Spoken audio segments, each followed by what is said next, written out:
Bismillahirrahmanirrahim. Assalamualaikum warahmatullahi wabarakatuh.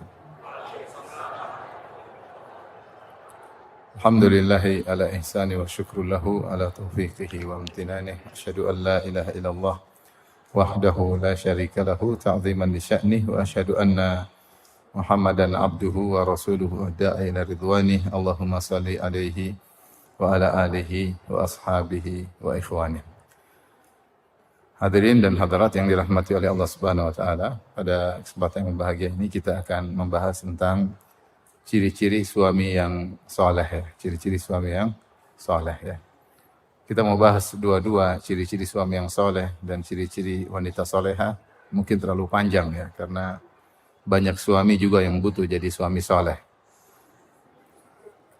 Terutama di zaman sekarang ini ya. Maka kita berusaha mendekatkan diri kita kepada Allah Subhanahu wa taala di zaman musim fitnah sekarang seperti ini, dengan berbagai macam model fitnah, fitnah syahwat, fitnah harta, fitnah maksiat ya. Dengan kita menjadi suami yang saleh. Karena di antara orang yang terbaik di sisi Allah adalah suami yang saleh. Kata Nabi SAW, khairukum li ahlihi wa ana khairukum li ahli. Sebaik-baik kalian, yaitu di sisi Allah, adalah yang terbaik bagi istrinya, dan aku adalah suami yang terbaik. Bahkan dalam sebagian riwayat Rasulullah SAW mengkaitkan dengan keimanan. Kata Nabi SAW, ya, akmalul mu'minina imanan ahasinuhum akhlaqa atau ahsanuhum khuluqa wa khiyarukum li ahlihi. Kata Nabi SAW, orang yang paling sempurna imannya adalah yang paling baik akhlaknya, dan sebaik-baik kalian adalah yang terbaik bagi istrinya. Kenapa Rasulullah SAW mengkaitkan keterbaikan seseorang di sisi Allah Subhanahu Wa Taala al-khairiyah dengan akhlak yang baik terhadap istri?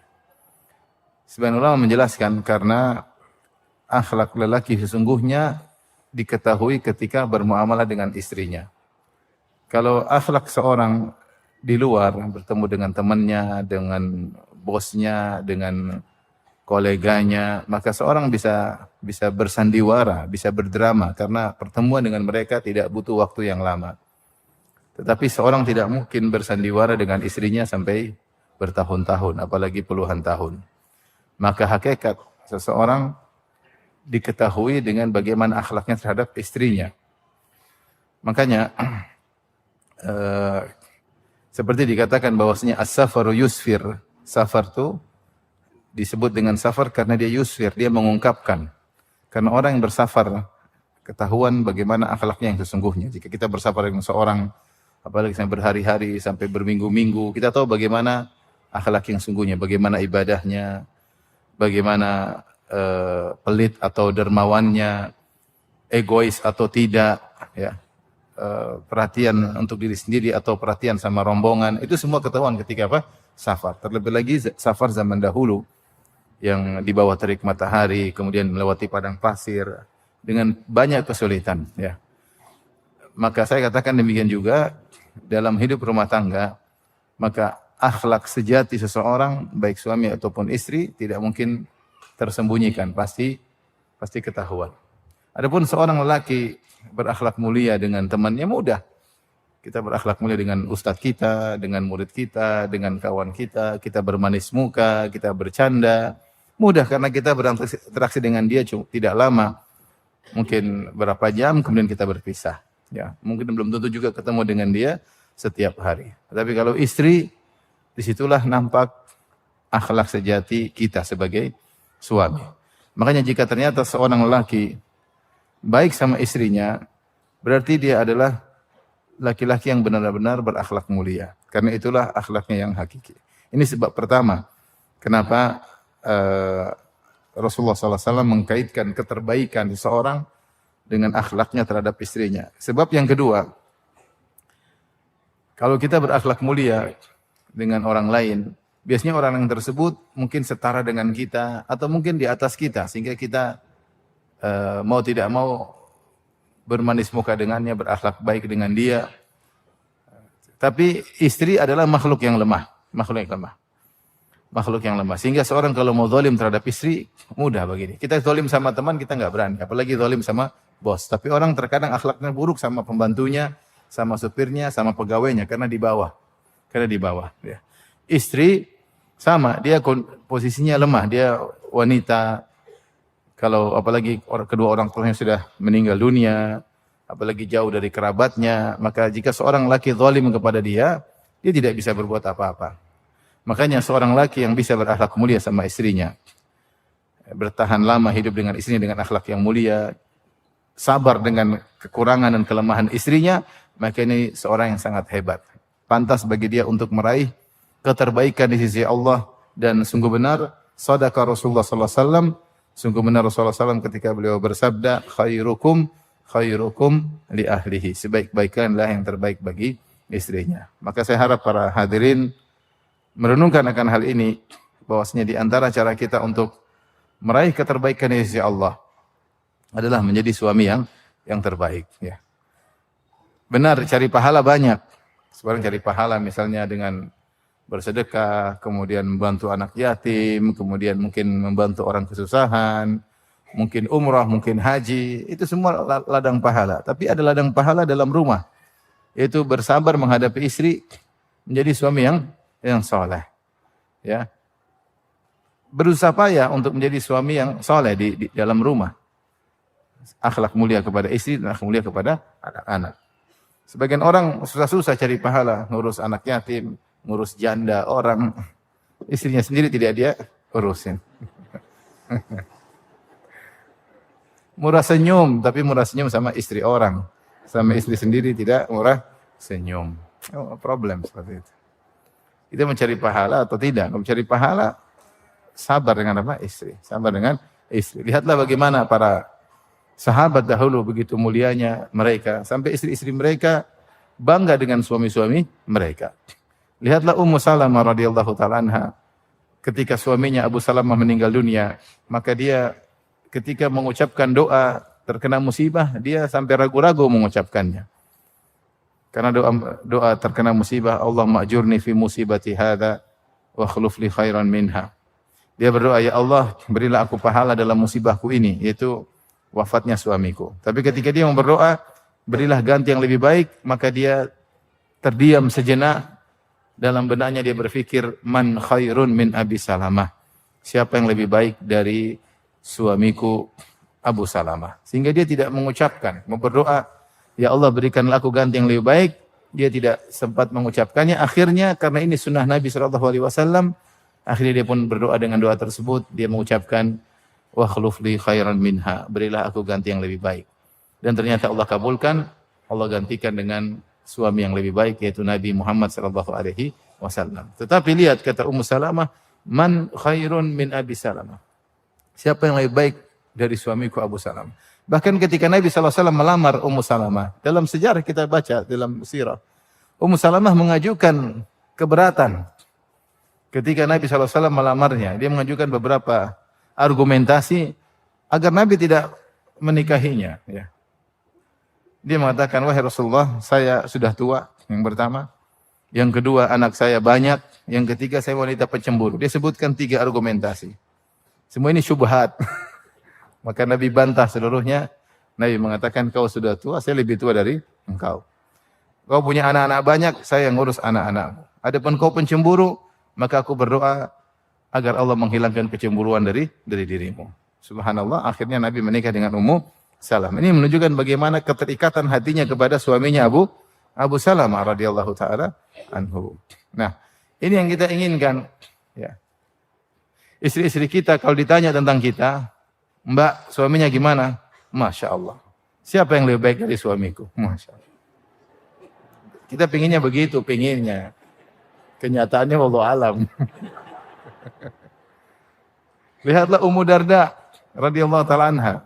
Ketika Abu Darda meninggal, dia dilamar oleh orang sangat hebat, Muawiyah radhiyallahu taala anhu. Quraisy, suku paling terpandang ketika itu. Dari sisi nasab Quraisy, dari Bani Umayyah, Al-Umawi. Quraisy, Umawi. Yang kedua, posisi dia ketika itu Muawiyah adalah karena Abu Darda meninggal di zaman kekhilafahan Utsman bin Affan. Ketika itu Muawiyah sebagai gubernur. Sebagai apa? Gubernur negeri Syam.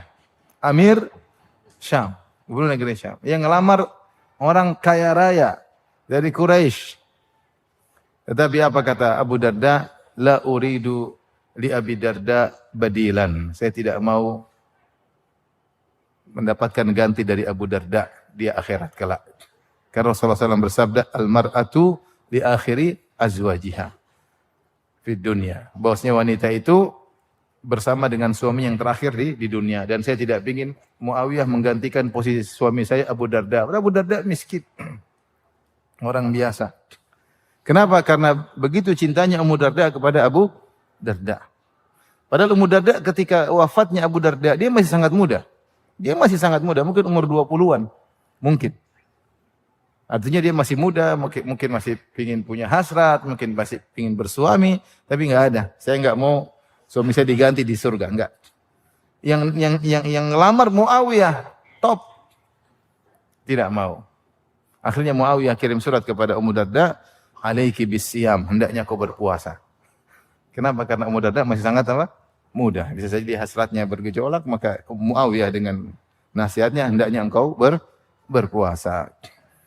Tapi lihatlah bagaimana Ummu Darda tidak mau menikah lagi karena saking sayang kepada suaminya.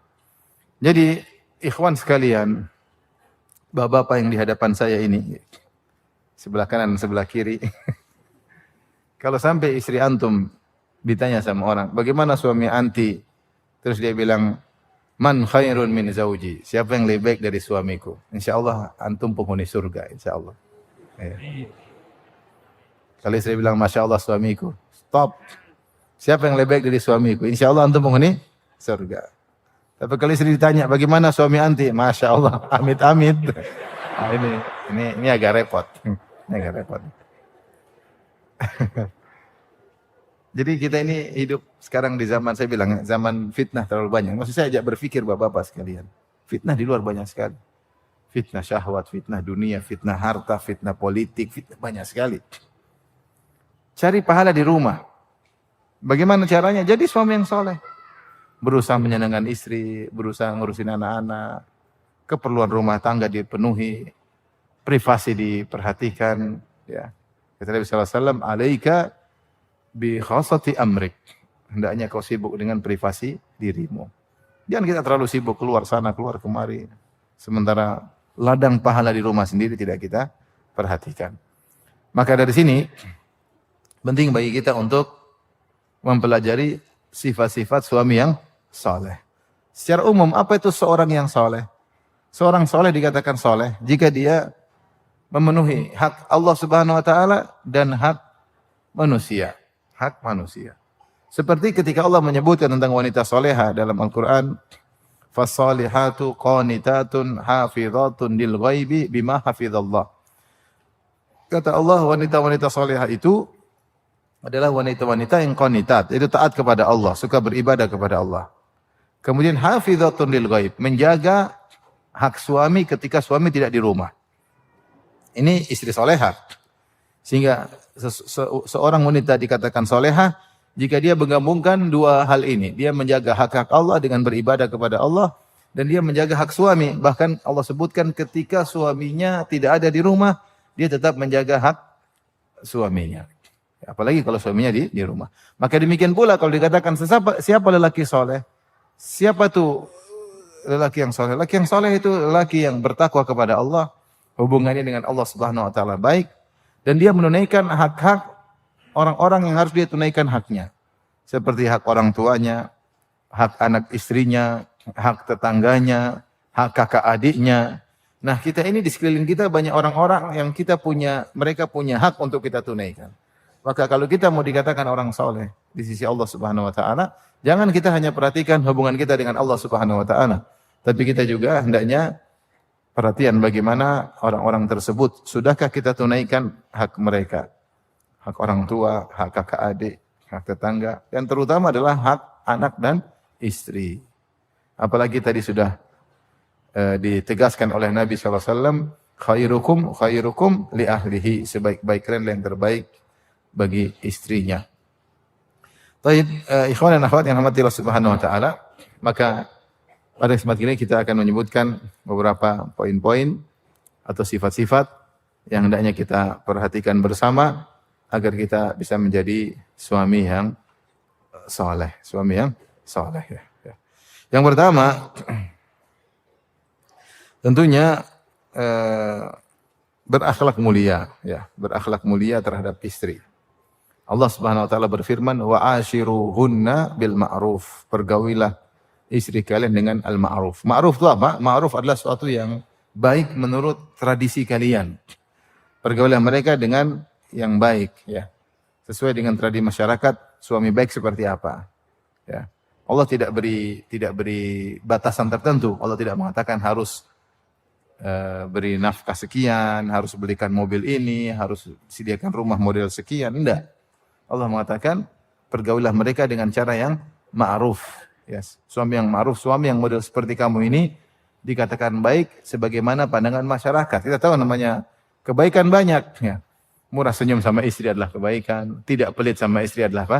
Kebaikan. Mudah memaafkan istri adalah kebaikan. Bertutur kata yang lembut kepada istri adalah kebaikan. Semua akhlak yang mulia kita terapkan pada istri. Kita kalau di luar ngobrol sama teman, kita bisa hadirkan sabda Nabi, wal kalimatu thayyibatu sadaqah. Sadaqah. Kata-kata yang baik adalah sedekah. Kata Nabi SAW, wa ahabbul a'mali ilallah sururun tudkhiluhu fi qalbil muslim. Dan amalan yang paling dicintai oleh Allah adalah rasa kebahagiaan yang kau masukkan dalam hati saudaramu sama muslim. Taib. Kalau sama orang lain saja kita merasa dapat pahala, apalagi sama istri. Apalagi sama istri. Maka seorang berusaha memilih kata-katanya ketika bercengkrama dengan istri, ketika menulis WhatsApp kepada istri, ketika telepon istri. Pilih kata-kata yang kira-kira menyenangkan istri. Jangan asal berbicara. Ketika kita milih kata-kata untuk berbicara dengan istri, kita dapat pahala. Dapat pahala. Allah Maha tahu. Ya, kalau Allah berfirman, wa qulu linnasi husna. Katakanlah kepada manusia, ucapkanlah dengan kata-kata yang terbaik. Ya, kalau Allah berfirman, wa qul li ibadi yaqulu allati hiya ahsan, inna syaitana yanzagu bainahum. Katakanlah kepada hamba-hambaku untuk memilih kata-kata yang terbaik di antara mereka, karena setan mengadu domba di antara mereka, apalagi kita dengan istri. Kalau sama teman kita pilih kata-kata, sama kolega kita pilih kata-kata, apalagi sama istri. Maka beribadahlah kepada Allah dengan memilih kata-kata yang terbaik. Ini perlu latihan, perlu latihan. Kita mau WA mikir dulu. Ini istri marah enggak ya? Kita candain, biar dia senang. Dia senang, kita dapat pahala. Kalau kita niatkan karena Allah menyenangkan istri dapat pahala. Maka semua akhlak yang mulia ya, yang bisa kita terapkan pada orang lain, maka kepada istri lebih utama. Seperti contohnya memaafkan. Kita bisa memaafkan kawan kita, bisa memaafkan teman kita, bisa maafkan guru kita, bisa maafkan murid kita. Maka istri kita lebih utama untuk kita maafkan. Istri kita lebih utama untuk kita maafkan. Karena dia orang yang paling utama untuk kita baiki daripada yang lainnya. Ya, Rasulullah tidak pernah berkata, ya suami yang terbaik adalah yang terbaik bagi yang lainnya. Jadi Rasulullah berkata suami yang terbaik adalah yang terbaik bagi apa? Istrinya. Ya. Maka ketika mau jadi suami yang terbaik, maka istri yang lebih utama untuk kita berakhlak mulia kepadanya. Ya. Apalagi Rasulullah SAW telah wasiatkan dalam hadis kata Rasulullah SAW, istausu bin nisa'i khairan. Hendaknya kalian berwasiat untuk berbuat baik kepada para wanita. Istausu maknanya adalah berilah wasiat. Ada yang mengartikan istausu yaitu saling mengingatkan di antara kalian. Satu dengan yang lainnya. Kita sebagai lelaki ingat, gimana kau sama istrimu? Sudah dibelikan apa istrimu? Misalnya. Sudah umrahin belum? Kamu punya duit banyak. Sudah dihaji belum? Misalnya. Saling mengingatkan. Karena terkadang kita lupa. Ya, mungkin ada istri yang soleha tidak banyak nuntut, kita lupa. Ternyata kita lupa bahwasanya kita harus berbuat baik sama istri. Maka Rasulullah SAW mengatakan istausu. Itu saling mengingatkanlah di antara kalian. Karena hak wanita di antara hak yang terkadang terlupakan. Istausu bin nisa'i khairan. Hendaknya kalian saling mewasiatkan, saling mengingatkan untuk berbuat baik kepada istri. Terutama ketika mereka melakukan kesalahan. Kita kalau ada kawan kita istrinya salah, dia mengeluh sama kita, waduh, istri saya begini-begini. Udah ganti aja. Jangan bilang begitu. Masih banyak kembang-kembang yang bertebaran di Bekasi, masih banyak. Warna merah, jingga, ungu.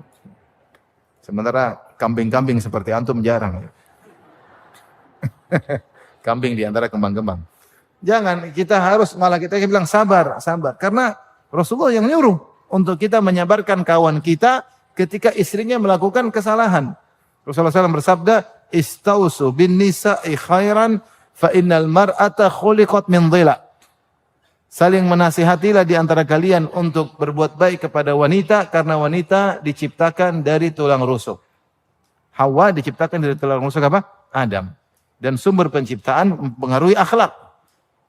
Seperti Nabi menjelaskan, Adam alaihissalam diciptakan oleh Allah dari tanah di atas muka bumi. Allah ambil tanah dengan berbagai macam warna, Allah gabungkan jadi satu. Kemudian Allah jadikan tin, Allah ciptakan manusia. Maka tanah itu ada yang putih, ada yang hitam, ada yang coklat, ada yang keras, ada yang lembut. Sehingga sumber penciptaan mempengaruhi apa? Mempengaruhi akhlak fisik.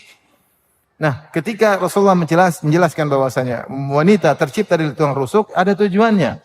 Karena tulang rusuk itu bengkok. Kata Rasulullah SAW, "Istausu bin nisa'i khairan."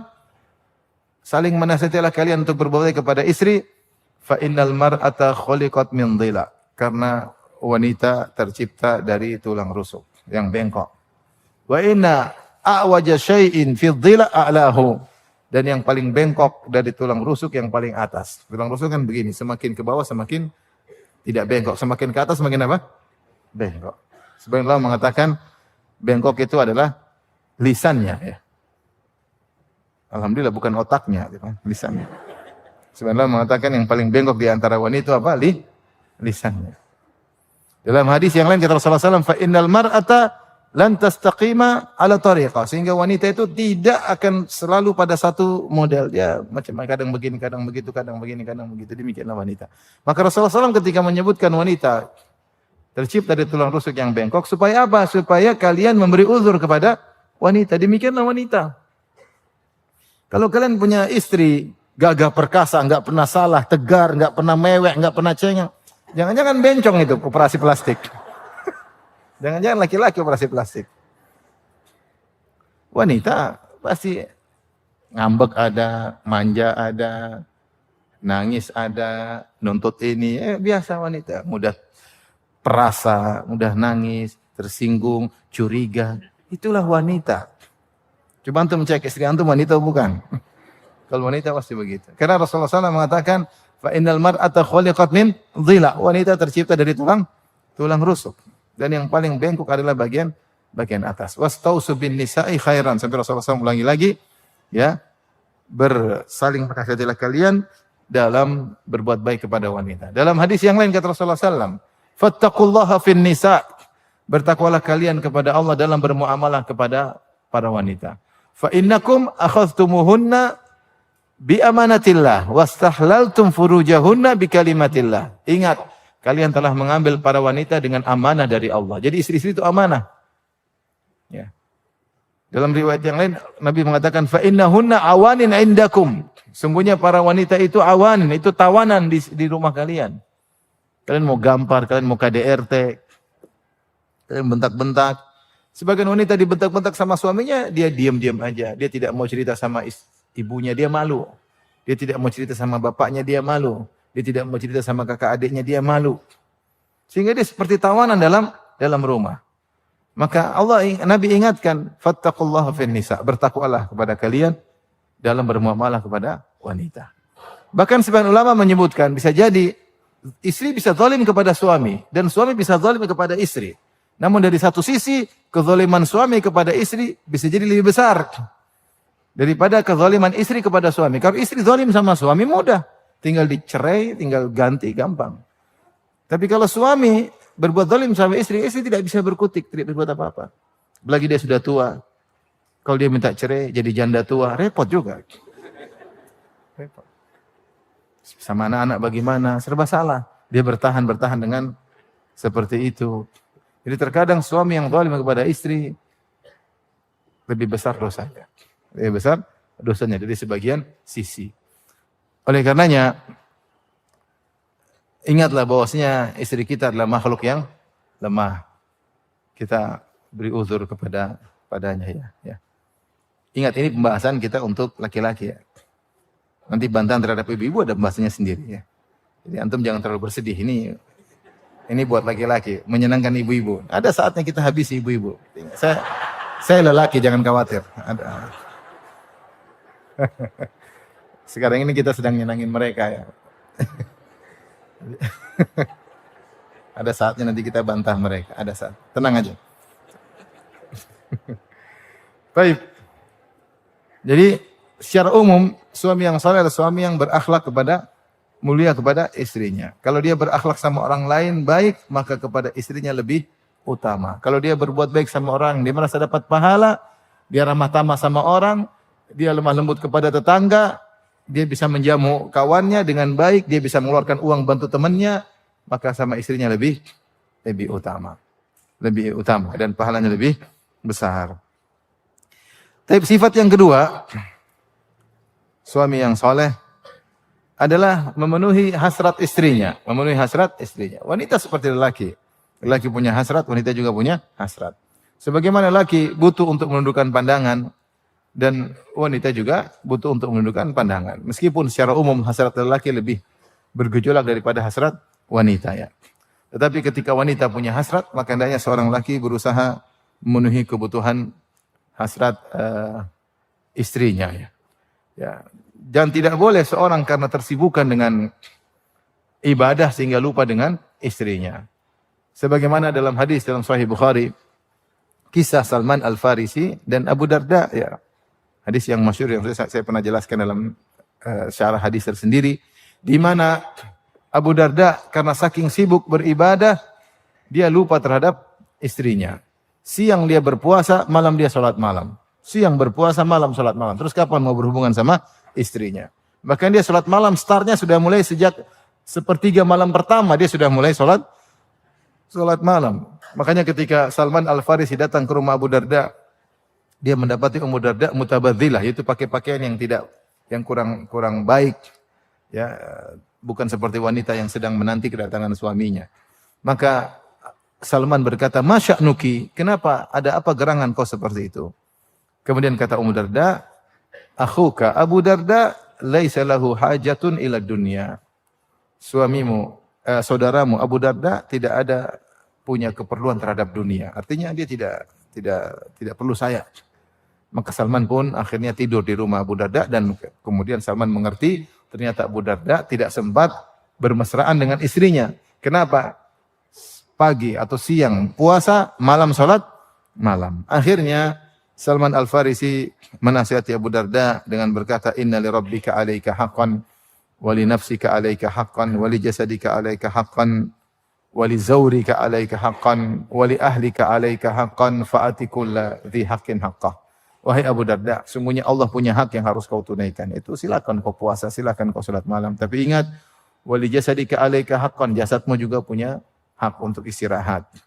Wa li zawrika 'alaika haqqan, tamumu juga punya hak untuk kau jamu, untuk kau hormati, untuk kau ngobrol dengan tamumu. Dan ingat, wa li ahlika 'alaika haqqan, istrimu juga punya hak. Fa'ati kulladzi haqqin haqqah, maka berikanlah masing-masing haknya. Luar biasa. Islam adalah agama yang sempurna, masing-masing ada porsinya ya. Sehingga jangan berlebihan pada satu porsi, menumbalkan porsi yang lain. Ini Salman, Abu Darda ditegur oleh Salman, lupa dengan istrinya karena sibuk ibadah, bukan sibuk dunia. Bukan karena kebanyakan cari uang, enggak. Karena sibuk agama, sibuk puasa, sibuk salat malam, lupa dengan istri, ditegur oleh Salman Al-Farisi. Bagaimana lagi dengan yang sibuk jalan-jalan ke sana kemari sama teman-temannya, safar sama teman-temannya, istrinya enggak pernah ditelepon, ya, gimana? Ini yang sibuk karena agama saja, lupa dengan istri, ditegur. Lihatlah bagaimana Umar bin Khattab radhiyallahu anhu ketika mengirim pasukan untuk berjihad. Kemudian di malam hari Umar bin Khattab berjalan, tiba-tiba mendengar seorang wanita merintih dari dalam rumah. Dia mengatakan maknanya, dia mengucapkan syair. Dia mengatakan, kalau bukan karena takut kepada Engkau ya Allah, tentu kau akan mendapati kasurku sudah bergerak. Artinya saya mungkin sudah berzina. karena saking rindunya kepada suaminya. Maka akhirnya Umar bertanya kepada putrinya Hafsah, berapa lama wanita bisa bersabar? Maka Hafsah berkata 4 bulan. Akhirnya Umar kemudian merolling para mujahidin. Pokoknya 4 bulan sudah harus balik ke kampung. Kenapa? Untuk memperhatikan hak para istri. Ini saja jihad di rolling.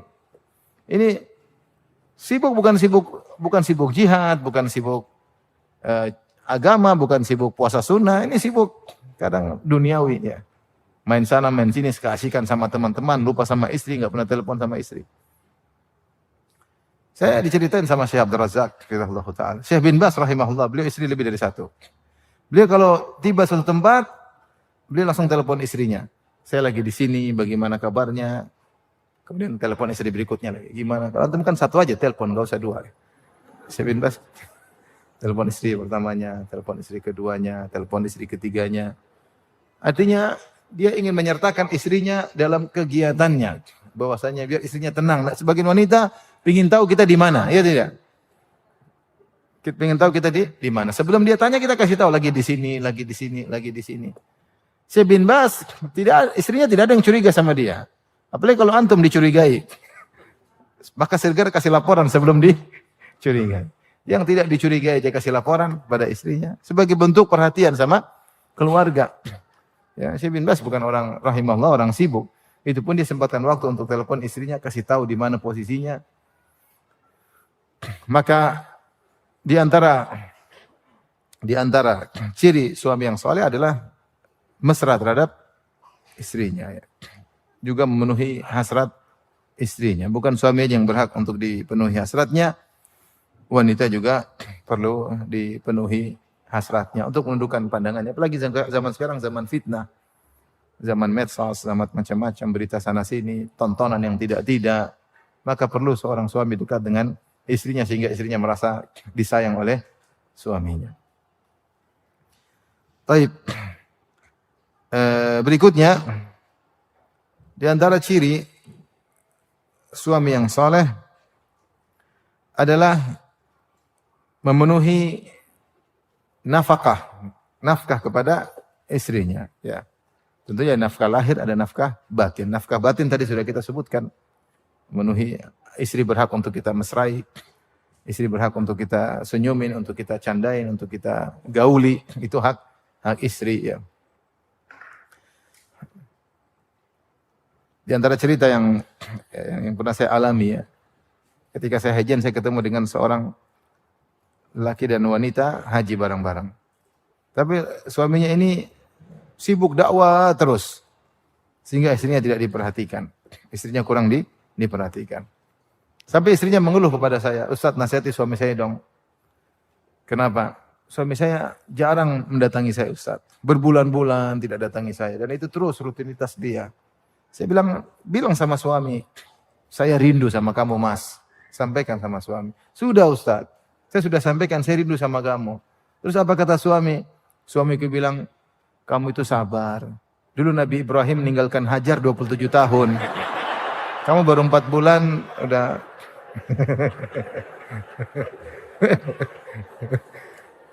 Bilang, "Saya bukan Hajar dan kamu bukan Ibrahim.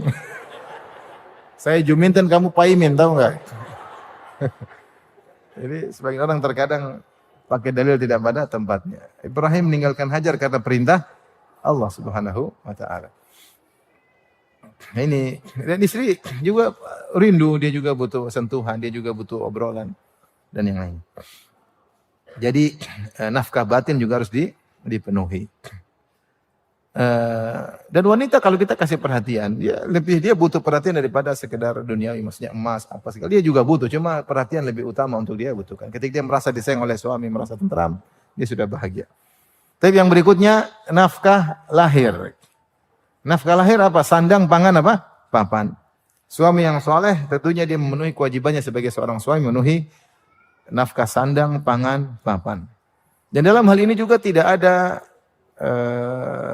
kadar tertentu, tapi Allah kembalikan kepada kemampuan suami. Kata Allah Subhanahu wa taala, "Liyunfik dzu sa'atin min sa'atihi wa man qudira 'alaihi rizquhu falyunfik mimma atahullah."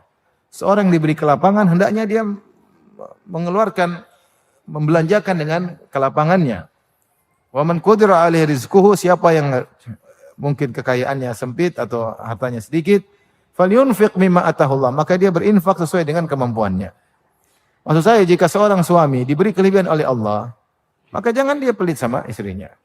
Kalau suami ternyata kemampuannya terbatas, ya la yukallifullahu nafsan illa usaha. Allah tidak menilai luar kemampuannya. Fattaqullaha masata'tum, bertakwalah semampunya. Tapi seorang suami berusaha untuk memenuhi kebutuhan istrinya, sandang, pangan, papan. Maka perhatikan, sediakan tempat tinggal yang wajar, yang pantas sesuai dengan kemampuan dia. Sesuai dengan kemampuan. Kalau dia punya kemampuan, beli rumah yang bagus, menyenangkan istrinya. Apalagi Rasulullah SAW bersabda, di antara 4 kebahagiaan, arba'un minas sa'adah, di antara 4 kebahagiaan, 4 sebab kebahagiaan kata Nabi SAW, baitun wasi', rumah yang luas. Kemudian markabun hani, tunggangan yang menyenangkan. Jarun saleh, tetangga yang baik, istri yang salehah. Di antara sebab kebahagiaan adalah baitun wasi', rumah yang luas, markabun hani, tunggangan yang baik. Kalau kita punya rezeki, kita enggak maksa, tapi kalau ada, enggak ada salahnya kita berikan rumah yang lapang buat dia. Mungkin keluarganya bisa datang, bisa menempati rumah. Kalau Idul Fitri bisa kumpul-kumpul, kalau punya uang. Kalau enggak ya sudah ya. Mau diapain ya. Terus kendaraan, kalau punya uang beli kendaraan yang menyenangkan, istri naik kendaraan tersebut nyaman. Ini sebab kebahagiaan. Tidak mengapa selama tidak israf, tidak berlebih-lebihan, tidak mubadzir dan sesuai dengan kemampuan. Kemudian jangan lupa sediakan makan. Kata para ulama, makan tergantung tradisi wanita. Jika wanita tersebut hidup di suatu negeri yang biasanya makan 2 kali, maka wajib bagi suami cuma kasih makan dua kali. Ada sebagian daerah pagi mereka tidak makan. Pagi mereka cuma mungkin makan pisang goreng sama teh, makan besar, siang sama apa? Malam. Ya berarti tidak wajib pagi hari sediakan nasi kebuli, tidak wajib. Ya udah. Kasih pisang goreng, onde-onde, selesai. Ada daerah yang makan sehari 3 kali. Pagi nasi, siang nasi, malam apa? Nasi. Kalau kamu menikah dengan wanita seperti model ini, maka siapkanlah nasi 3 kali dalam sehari. Intinya kalau istri antum sudah gemuk, berarti antum sudah berhasil. Gemuk, sudah diet, sudah napas sudah susah. Ini berarti sudah berhasil. Kebutuhan pangan sudah berlebihan. Tapi kalau istri antum kurus kerempeng, antum gemuk, ini bermasalah. Jangan sampai antum zalim sama istri. Jatah istri antum ikut makan. Kemudian pakaian. Pakaian juga sediakan pakaian. Pakaian yang wajar, pakaian sehari-hari di rumah, pakaian kalau ada keluar rumah, pakaian kalau ada acara walimah ada. Ya semampu kita. Tidak kita paksakan di luar kemampuan. Dan ini semua kita telah keluarkan harta kita pada tempatnya. Ingat ketika Rasulullah SAW berkata, dinarun anfaqtahu fi sabilillah. Sekeping dinar yang kau infakkan di jalan Allah. Wa dinarun anfaqtahu fi raqabah. Sekeping dinar yang kau infakkan untuk memerdekakan budak. Wa dinarun tasaddaqta bihi ala miskin. Sekeping dinar yang kau bersedekah untuk orang miskin. Wa dinarun anfaqtahu ala ahlik, dan sekeping dinar yang kau infakkan untuk istrimu. A'dhamuhu ajran alladhi anfaqtahu ala ahlik. Yang paling besar pahalanya yang kau infakkan untuk apa? Istrimu. Ingat Bapak-bapak ya. Ibu-ibu juga hafal hadis ini ya.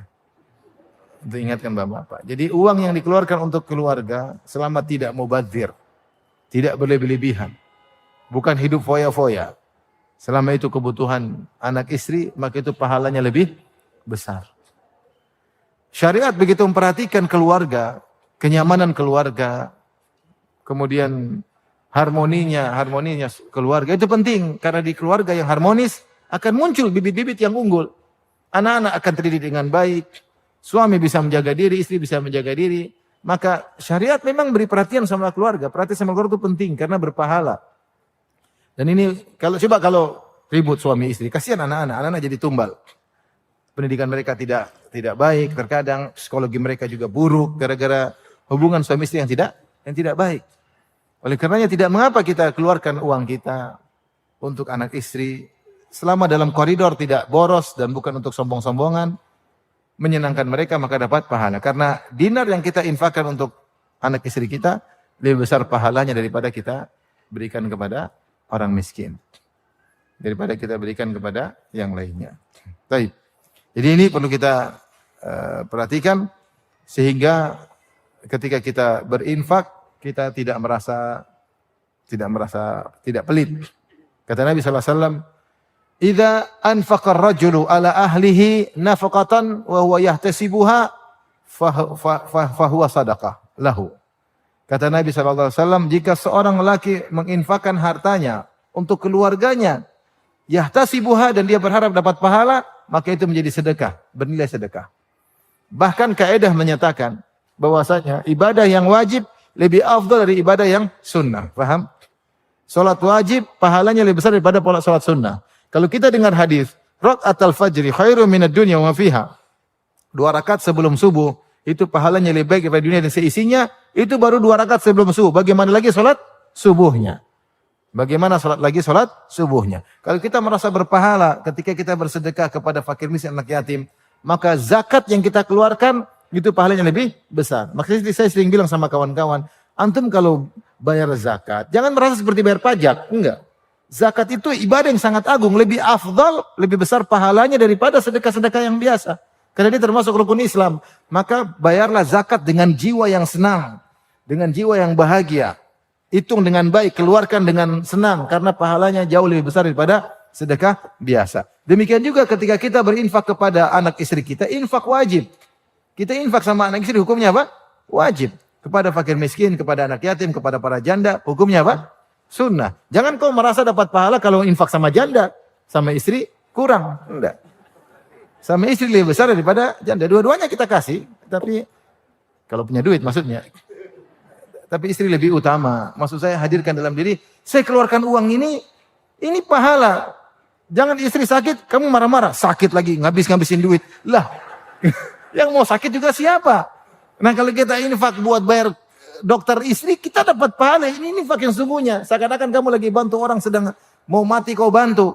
Sama kita berikan obat untuk apa? Istri. Ini harus rubah cara berpikir kita. Bahwa semua uang yang kita keluarkan, tapi ingat ada syaratnya.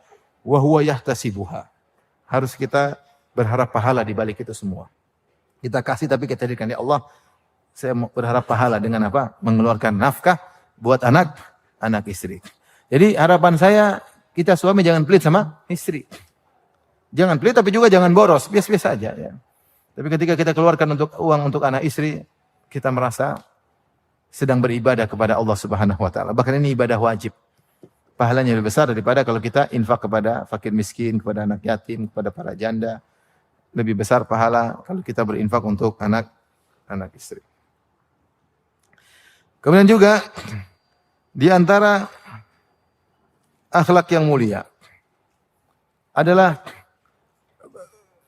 bersabar dengan perangai buruk istri. Istri kita tidak ada yang sempurna. Istri kita tidak ada yang sempurna. Saya ingat awal-awal saya kuliah dengar ceramah Syekh Abdul Razak cerita, ada seorang laki kemudian telepon Syekh bin Baz rahimahullahu taala mengeluhkan tentang istrinya. Ya Syekh, istriku gini. Syekh menjawab dengan satu jawaban. Hurul ain fil jannah. Wahai sang pemuda, bidadari itu di surga, bukan di dunia. Mau cari bidadari, tidak ada kekurangannya, cuma di mana? Di surga. Bidadari dunia seperti itulah, ya. Memang istri kita bidadari juga, tapi bidadari apa? Dunia. Terkadang bidadari menyenangkan, terkadang bidadari dari gua hantu. Bersabarlah dengan kekurangan apa? Istri. Apa kata Rasulullah SAW? La yafraq mu'minun mu'minah. In kariha minha khuluqan, radhiya minha al-akhar. Janganlah seorang lelaki mukmin membenci istrinya yang mukminah. Kalau ada perang yang dia tidak sukai, pasti ada yang lain yang dia sukai. Istri kita nggak akan sempurna. Mungkin dia pintar, tapi dia kurang cantik. Mungkin dia cantik, tapi agak on, repot. Mungkin dia agak on, tapi dia ternyata menyenangkan ya. Macam-macam. Dia punya kelebihan dan punya kekurangan. Mau cari yang pintar, cantik, hafal Quran, terus rajin sholat malam, kemudian nurut, nggak pernah membantah, tidak pernah ngangkat suara. Mau cari di mana? Mau cari di mana? Mau cari istri nggak pernah ngangkat suara, cari istri yang bisu. Mau cari di mana? Apalagi tahun 2023. Apalagi habis pemilu. Oleh karenanya kita realistis. Dan Rasulullah sudah kasih solusi. La yafraq mu'minun mu'minah. Jangan seorang laki membenci istrinya gara-gara kekurangannya. Ada kekurangan, radhiya minhal akhar, pasti ada akhlak lain yang membuat dia senang. Maka kita disuruh mikir yang menyenangkan. Yang salah adalah kita tutup mata. Kita nasihati sebisa mungkin. Tidak berubah, seperti itulah wanita. Seperti itu wanita ya. Makanya bapak-bapak kalau ada temannya cerita, istri saya itu begini-begini, ente sudah. Dia pasti tidak sempurna ceritanya. Pasti ada yang dia sembunyikan. Pasti ada yang dia apa sembunyikan. Dia baru cerita 30%. 70%-nya belum dia apa? Cerita. Ada cerita kawan saya, rahimahullah sudah meninggal. Istrinya 3. Dia safar sama kawan, dia cerita tentang poligami begini. Akhirnya temannya satu terprovokasi. Akhirnya dia pun nikah poligami. Setelah poligami, ternyata dia menderita. Dia bilang sama teman saya yang istrinya 3, kamu itu ceritanya begini, saya susah hidup. Kata teman saya yang istrinya 3, kamu sih, saya baru cerita 30%, kamu sudah 70% belum saya ceritain.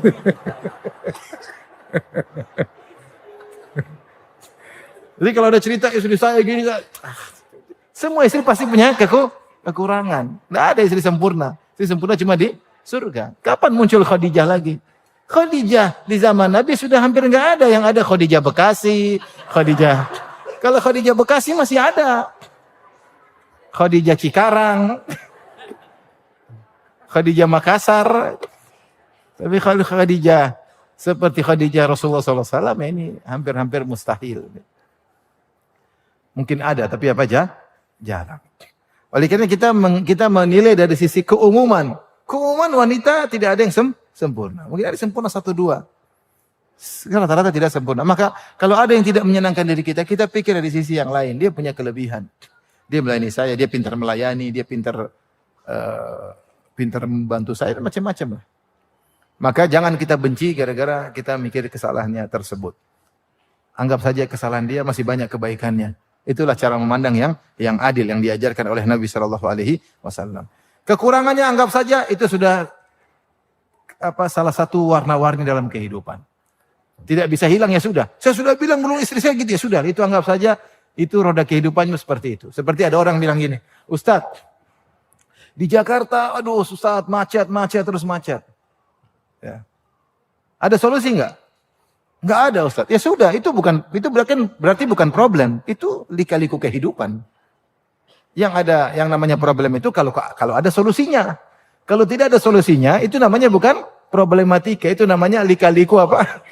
Kehidupan. Istri antum cerewet, sudah antum nasihat, sudah 1000 kali saya nasihat, tetap cerewet. Itu bukan problem. Itu lika-liku kehidupan. Mau diapain lagi? Kalau problem itu masalah bisa kau atasi. Kalau tidak bisa kau atasi, itu namanya ujian hidup. Terus merubah istri jadi tukang cerewet, jadi tidak cerewet, ya sudah. Nggak bisa, sama. Macet Jakarta bisa hilang, nggak bakalan hilang. Sudah bolak-balik ganti presiden, nggak hilang-hilang juga. Nggak bisa, sudah. Berarti itu namanya lika-liku kehidupan. Jadi kita berpikir gitu, ya sudahlah, saya jalani aja. Begini. Saya cari yang nilai-nilai positif. Jangan kita berkutat di sesuatu yang tidak bisa selesai permasalahannya. Tidak selesai, sudah anggap saja lika-liku kehidupan. Mau diapain? Cari kebahagiaan-kebahagiaan dari sisi-sisi yang lain. Tapi di antara sifat suami yang saleh ya, adalah dia menjaga rahasia istrinya. Terutama rahasia terkait dengan ranjang. Dalam hadis Rasulullah SAW mengatakan, Inna syarran nasi manzilatan indallahi yawmal qiyamah. Ar-rajulu yufdi ila imra'atihi wa tufdi ilaihi thumma yanshuru sirraha. Di antara manusia paling buruk kedudukannya pada hari kiamat kelak, seorang mendatangi istrinya dan istrinya mendatangi suaminya, kemudian thumma yanshuru sirraha, kemudian dia pun menebarkan rahasia istrinya. Tidak boleh seorang laki pun berbicara tentang rahasia istrinya. Kita namanya suami istri. Tidak ada yang paling tahu tentang rahasia seorang kecuali pasangannya. Ibunya tidak tahu, bapaknya tidak tahu, kakaknya tidak tahu, adiknya tidak tahu, temannya tidak tahu, tetangganya tahu. Yang tahu istrinya. Sebaliknya rahasia istri pun yang paling tahu apa? suaminya. Apalagi Allah mengatakan hunna libasul lakum wa antum libasul lahun. Sungguhnya para wanita adalah pakaian bagi kalian dan kalian adalah pakaian bagi istri. Namanya pakaian menempel pada tubuh. Sehingga semua rahasia dia tahu. Maka jangan kita ceritakan rahasia istri kita. Apa itu rahasia suatu yang malu untuk diceritakan. Aib istri jangan diceritakan. Justru kita sebagai pakaian menutupi aib istri kita bukan untuk kita ceritakan. Kalau istri punya masalah kita boleh cerita dalam rangka untuk mencari solusi kepada orang yang ahli. Bukan kita sebarkan ke sana sini istri saya itu begini, istri saya begini. Sehingga orang terkenal istrinya buruk. Semua orang tahu orang ini istrinya apa? Buruk. Karena saking sering suaminya menceritakan kejelekan apa? Istrinya nggak boleh. Dan di antara rahasia yang paling besar adalah rahasia ranjang. Nggak boleh seorang laki cerita saya datang istri saya kalau berhubungan begini saya nggak boleh, ini hukumnya haram. Istri pun tidak boleh cerita tentang apa? Suami. Maka ini laki yang baik dia menjaga rahasia istrinya. Aib-aib istrinya tidak diceritakan. Terkadang laki-laki ngumpul gibahin istri. Meskipun wanita lebih banyak ya, ini cuma saya kan tadi bilang kadang-kadang kan. Kalau perempuan sering. Kadang-kadang laki-laki kumpul ceritain istri saya begini, istri saya begini. Janganlah. Kalau kamu mau cari solusi, bicara mungkin satu orang yang dekat. Solusinya bagaimana, yang punya pengalaman hidup. Tapi kalau kau cerita sama orang yang kau tahu dia tidak punya solusi, jangan cerita sama dia. Kamu boleh cerita kepada orang yang kamu harapkan bisa punya apa? Solusi. Maka itu menjadi ghibah yang diperbolehkan karena sedang mencari solusi. Adapun kau ungkapkan kepada siapa saja, maka nggak boleh, hukumnya haram. Istri orang yang paling utama untuk kita jaga aibnya. Saya pernah sampaikan kisah seorang lelaki, ya, dia menikah dengan seorang wanita. Kemudian sudah menikah, setelah menikah malam pertama, ketika suaminya mau mendekati istrinya, istrinya bilang, fulan, jangan kau dekati saya sedang hamil. Ternyata dia apa? Hamil. Tolong tutup aib saya, semoga Allah menutup aibmu. Subhanallah, ternyata istri yang dia nikahi lagi apa? Dalam kondisi apa? Hamil. Intinya kemudian dia tetap dia bertakwa, dia tutup benar-benar aib istrinya tersebut. Terus sampai akhirnya melahirkan. Ketika melahirkan kemudian dia bawa anak tersebut, sebelum subuh dia bawa ke masjid. Anak dari istri hasil zina tersebut. Dia bawa ke depan masjid. Pagi-pagi orang heboh. Orang heboh, anak siapa ini? Maka dia bilang, siapa yang mengurus anak ini? Dia bikin heboh. Orang semua, siapa yang ngurus? Sudah saya ngurus ya, ini biar saya ngurus saja anak. Padahal anak apa? Istri. Kemudian dia bawa, dia urus anak istrinya dan tidak ada yang tahu tentang apa? Hal tersebut. Dia berusaha menutup aib apa? Istri. Aib sebesar itu pun ditutup. Oleh karena seorang istri kita tidak ada yang sempurna, dia punya kekurangan. Terkadang dia terjatuh sebagaimana kita terjatuh. Terkadang dia bermaksiat sebagaimana kita bermaksiat. Ya sudahlah. Antara kita dengan Allah, semoga kita tutup aib istri kita, Allah menutup aib kita. Kita ini siapa? Dosa-dosa kita banyak. Maka jaga rahasia istri. Suatu hal yang tidak enak diceritakan, tidak usah kita ceritakan. Jaga aib istri. Ini diantara ciri suami yang saleh. Kemudian diantara sifat suami yang saleh, menjadikan istri sebagai teman diskusi dalam beberapa hal. Ya. Seperti dalam hadis Rasulullah SAW mengajak diskusi Ummu Salamah dalam kondisi yang genting ketika perjanjian Al-Hudaybiyah. Ketika Rasulullah SAW menyuruh para sahabat untuk menggagalkan umrah mereka, kemudian menyembelih hewan-hewan mereka dan mencukur rambut, para sahabat tidak ada yang mau ketika itu. Para sahabat ingin perang, tidak ada berhenti umrah. Kita maju ke dalam, masuk dalam kota Mekah, kita perang. Sampai kata Umar, ya Rasulullah, alaysa qatlana fil jannah wa qatlahum fin nar. Ya Rasulullah, bukankah kalau kita meninggal kita masuk surga? Kalau mereka mampus mereka masuk neraka? Kata Rasulullah SAW, iya. Falima nu'tid daniyata fi dinina. Ngapain kita mengalah kalau gitu ya Rasulullah? Kita perang aja. Kata Rasulullah SAW, inni Rasulullah walastu a'si. Aku utusan Allah. Aku tidak akan membangkang perintah Allah. Allah suruh saya untuk perjanjian damai. Akhirnya Rasulullah SAW menyuruh para sahabat untuk menggagalkan umrah. Fa in uhsirtum famastaisaru minal hadi. Kalau kalian gagal umrah, maka potong hewan-hewan hadiu kalian yang sudah mereka bawa dari Madinah ke Mekah 400 kilo, 430 kilo mereka suruh potong. Tentu menyakitkan. Sahabat tidak mau potong-potong. Kenapa? Karena para sahabat berharap Nabi berubah pikiran. Karena Nabi terkadang dalam satu kondisi berubah apa? Pikiran. Ya udah kita perang aja. Sahabat nunggu-nunggu. Kapan Nabi bilang kita perang aja? Ternyata Nabi nggak berubah pikiran. Akhirnya Nabi diskusi sama istrinya Ummu Salamah. Kata Ummu Salamah, kau keluar dari kemah, enggak usah ngomong sama siapapun, cukur rambutmu, potong sembelihanmu. Ketika Rasulullah SAW akhirnya panggil tukang cukurnya, dipotong rambutnya, Rasulullah nyembelih ontanya, maka sahabat tahu Rasulullah SAW tidak akan berubah apa? Pikiran. Maka mereka semuanya akhirnya cukur rambut. Ini ide dari siapa? Dari Ummu Salamah. Benar. Mungkin kita lebih cerdas dari istri kita. Benar, mungkin. Mungkin secara IQ kita lebih tinggi. Mungkin waktu sekolah kita ranking 1, istri kita ranking 20. Mungkin. Mungkin. Atau sebaliknya, dia ranking 1, kita ranking 25. Tapi ada hal-hal yang istri punya pandangan yang jitu terkadang, yang kita terkadang tidak lihat. Maka tidak ada salahnya kita diskusi sama istri. Tidak ada salahnya. Karena dia orang yang paling sayang sama kita. Dia yang paling memberi nasihat yang terbaik bagi kita. Bahkan dia mungkin lebih sayang kepada kita daripada diri kita sendiri. Dan dia lebih membela diri kita daripada diri kita sendiri. Buktinya apa? Buktinya ketika Nabi SAW bersama Aisyah. Ada orang-orang Yahudi. Kemudian mengatakan assam alaik.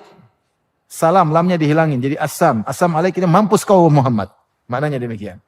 Maka Rasulullah SAW balas, wa alaikum, kalian juga mampus. Maka Aisyah tidak terima. Aisyah, wa alaikumussalam, kalian yang mampus. Wahai saudara-saudara babi-babi dan monyet-monyet.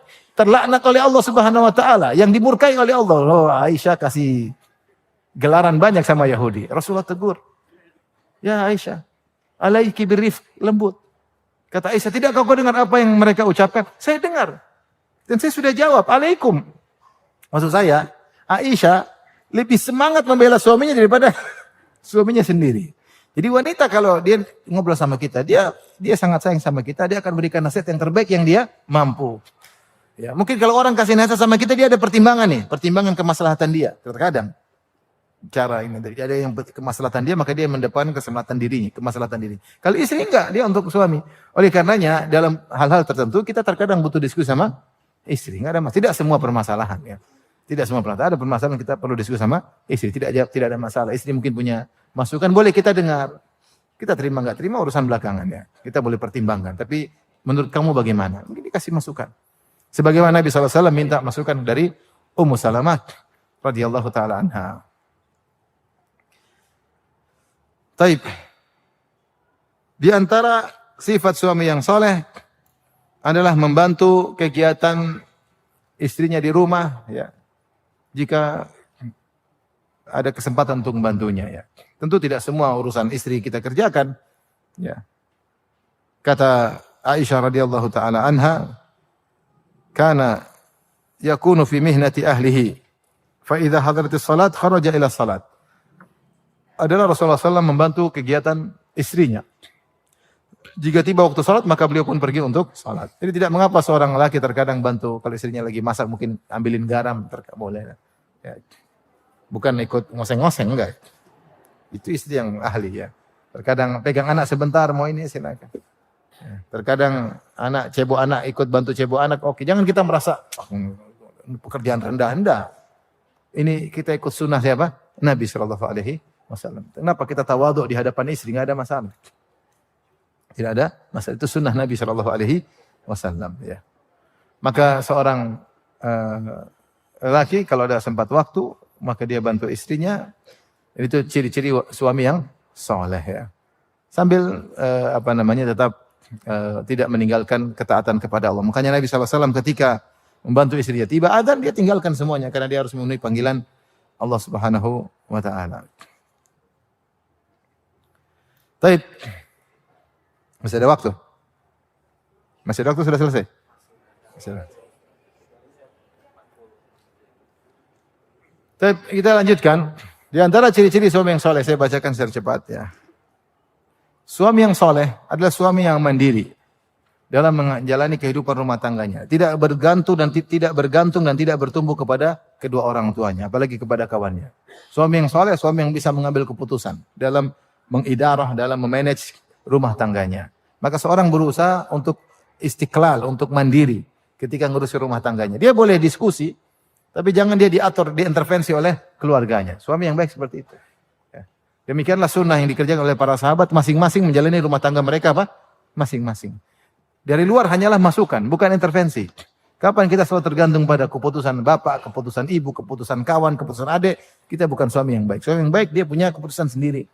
Dia bisa menjalani kehidupan rumah tangganya dan kalau perlu yang lain tidak tahu urusan dia. Dia bisa jalani, dia punya kepercayaan diri dengan bersandar kepada Allah, maka dia ikuti sunnah-sunnah Nabi, tidak bergantung kepada kedua orang tuanya. Ini suami yang saleh. Tidak seperti sebagian orang sedikit-sedikit apa kata ibunya, sedikit kata bapaknya, sedikit lapor kepada ibunya, istri saya begini-begini, sedikit lapor kepada bapaknya. Ini suami apa seperti ini? Ini suami memble. Suami apa? Memble. Suami yang benar, dia punya kemampuan untuk memanage rumah tangganya. Sesekali ada masukan, boleh.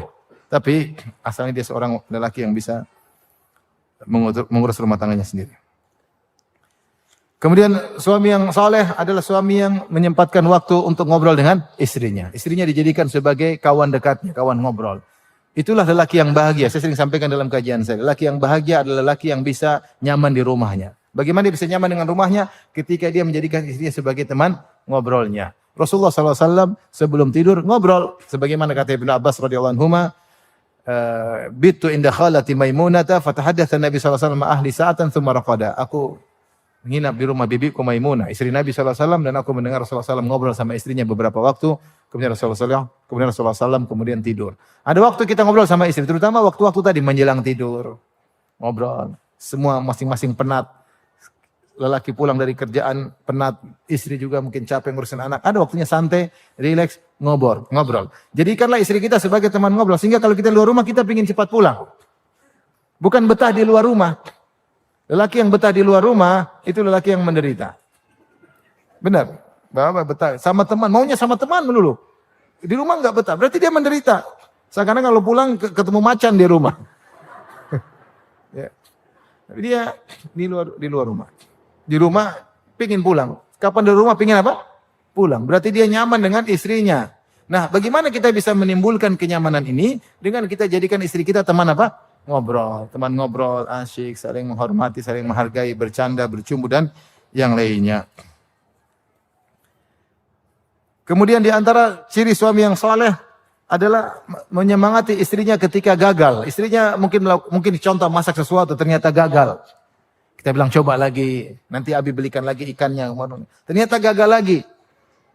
Ya kita bilang coba lagi. Ya. Jangan kita memang bahlul kata. Masak ini aja nggak bisa, udah gojek aja. Ya, jangan, juga santai aja. Ulang lagi, kita semangatin. Dia sedang berusaha, ya. Dia berusaha, ya. Sama dalam hal yang lain juga, dalam pendidikan, dalam mengurus anak. Yang penting kita tahu dia sudah berusaha. Tidak ada yang sempurna. Ketika tahu dia berusaha, dia mungkin gagal, kita semangatin lagi. Semangat. Jangan kita buat dia semakin apa? Jatuh. Hargai usaha dia. Hargai usaha dia. Ini perkara kecil, tapi ini di antara akhlak yang mulia. Terkadang kita tidak perhatikan ternyata ini sumber pahala di sisi Allah Subhanahu wa taala. Kemudian di antara ciri suami yang soleh, tidak pernah membandingkan istrinya dengan istri orang lain.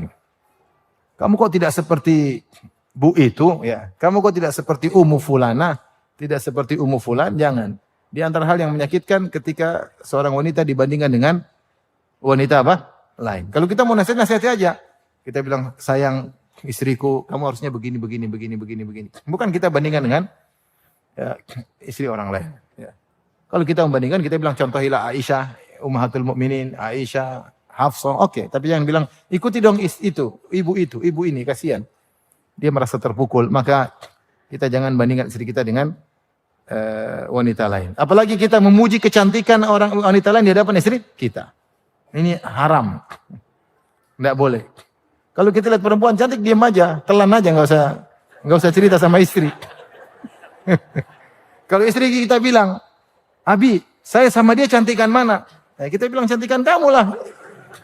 Apakah ada keraguan dalam hal itu? Meskipun kita bohong, nggak ada masalah. Itu bohong yang bermanfaat. Dan kita bilang, aduh, gimana Bu ya? Gimana ya? Memang ibu cantik, tapi dia lebih cantik. Wah, itu musibah itu. Itu masalah besar. Kita cantikan saya apa dia? Cantikan kamu lah. Kalau lampu mati dalam hati.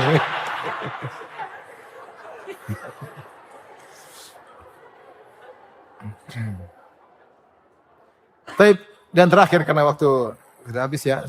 Suami yang soleh adalah suami yang mengajari istrinya untuk orientasinya akhirat. Mengajak istrinya orientasinya apa? Akhirat. Kita hidup cuma sebentar. Akhirat ya. Udah ini jangan terlalu ini jangan. Allah tidak suka dengan hal ini. Kita bangunkan dia untuk sholat malam. Ayo ngaji bareng. Dengarkan Abi ngaji setoran. Kamu ngaji Abi dengerin. Oke, itu namanya suami yang ngajak istri untuk orientasinya apa? Akhirat. Karena hidup ini tidak akan bahagia kecuali orientasi kita akhirat. Kapan orientasi kita dunia, tidak akan pernah kita qanaah. Ya, kalau istri punya keinginan lebih tinggi-tinggi kita rem, janganlah usah ngapain mahal-mahal. Ini sudah cukup. Nanti kamu sombong, nanti kamu gaya, nanti kamu angku, ini cukuplah, tidak usah. Kita yang penting akhirnya ini bagus tapi jangan berlebihan. Intinya ajak istri kepada orientasi akhirat. Karena di luar sana banyak wanita yang mengajak istri kita kepada orientasi dunia. Ngajak untuk tas-tas mewah lah, ngajak untuk salon-salon termahal lah, ngajak untuk jam mahal lah, ngajak untuk beli sepatu macam-macam lah. Kadang-kadang dia terbawa pola hidupnya dengan orang-orang yang seperti itu. Kita bilang enggak, meskipun Abi punya uang, enggak boleh seperti itu. Apalagi Abi enggak punya uang. Jadi bawa istri kepada orientasi akhirat. Maka kita harus berjuang, doakan istri setiap malam, ajak dia sholat malam, bangunkan, ayo sayang sholat malam. Ya, Abi jadi imam enggak, sholat sendiri-sendiri. Hafalan Abi kurang. Nanti bangunkan sholat. Dan itulah kebahagiaan. Ketika kita bawa anak istri kepada orientasi apa? Akhirat. Baik, demikian saja. Subhanakallah bihamdik. Asyhadu an la ilaha illa anta astaghfiruka wa atubu ilaik. Assalamualaikum warahmatullahi wabarakatuh.